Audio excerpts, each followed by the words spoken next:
And the whole goal of the subject line is literally just to get them to open it. That's the only goal.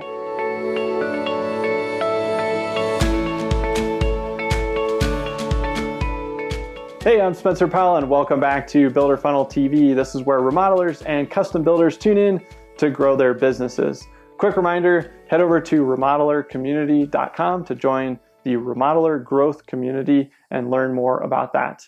Today's topic is email and email marketing, and I want to give you 3 really easy ways to improve the effectiveness of your marketing emails. So you may be sending a monthly email newsletter, maybe it's quarterly. You might even be sending maybe a weekly email where you're updating your clients and your prospects and your email database with information. So any of those types of emails, these are going to be things that will increase the effectiveness. So the first one is to draw out some curiosity. And so a lot of times you can do that with a question. And so you might say, have you ever wondered how much it costs to remodel a kitchen in Denver or something like that? So you're going to cause some intrigue with a question. So they read the subject line, they're going, yep, I actually have wondered that. Like, okay, I'm going to open it. And the whole goal of the subject line is literally just to get them to open it. That's the only goal. So when you're thinking about what you're putting in the subject line, you want to think, okay, somebody scans this. Are they now intrigued, or do they want to open this email? Another approach is you could say, like, don't make this remodeling mistake. And so you keep it a little bit vague. What's this? Now that's kind of the question they're asking themselves, even though you didn't ask it in the subject line. And so you can add some intrigue and some curiosity through a statement with some missing information that basically prompts them to go, okay, I want to know what this is because I want to avoid that mistake.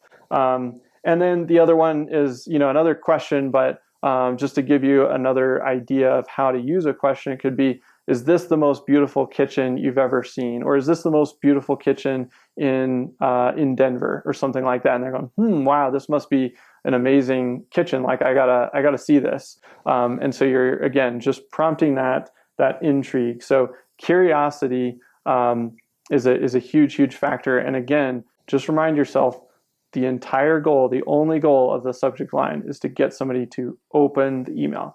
Then once they've opened it, now we're going to talk about a couple of other things that will increase your effectiveness. So now that they've opened the email, the next thing we want to do is give them a clear goal. You always want a goal with your email. You don't want to just be throwing some stuff in there and then people get in there, they're like, okay, I'm reading this information. Typically, a good goal is to drive them back to the website because you want to engage them and you want to get them to take some sort of action. So it could be that you're showing a couple of photos and then there's a read more or a see more, and they're going to click and go to the gallery page where they can see the entire project. Or you're going to give them maybe a snippet of a blog post that you wrote, and then you're going to have read more, continue read, and they're going to go and get the full blog post. Or maybe you have a free resource that you created, and that's an ebook or a guide. And so you're going to drive them to a landing page where they can download it and they can actually fill out a form and get access to that. But you always want a clear goal, because otherwise you kind of just end up filling in the email and then you don't actually accomplish what you wanted to, which is 1, to engage them, 2, to get them back on the site so they can consume more of your content, spend more time with your brand, learn more about you. And so those are 3 really common goals: is driving back to the website for photos, back to the website for information like a blog, or back to the website on a conversion page to try to prompt them to take action. It could be downloading something, or it could actually just be booking a consultation, kind of more that bottom of the funnel call to action. But you always want to have a clear goal with your email. And then the final one is use project images.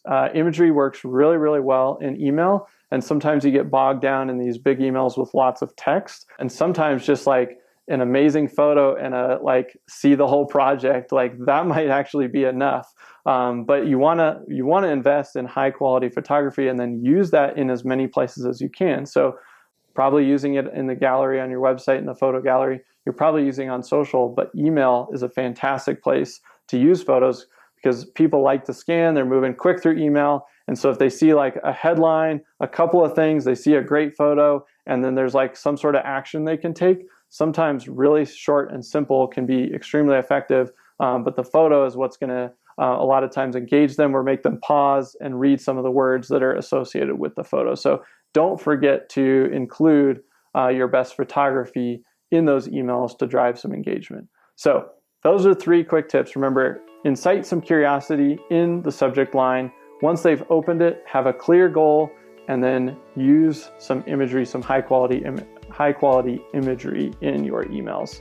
All right, guys, again, if you haven't joined the community, hit the link below. It's remodelercommunity.com. Otherwise, we'll see you next time here on Builder Funnel TV.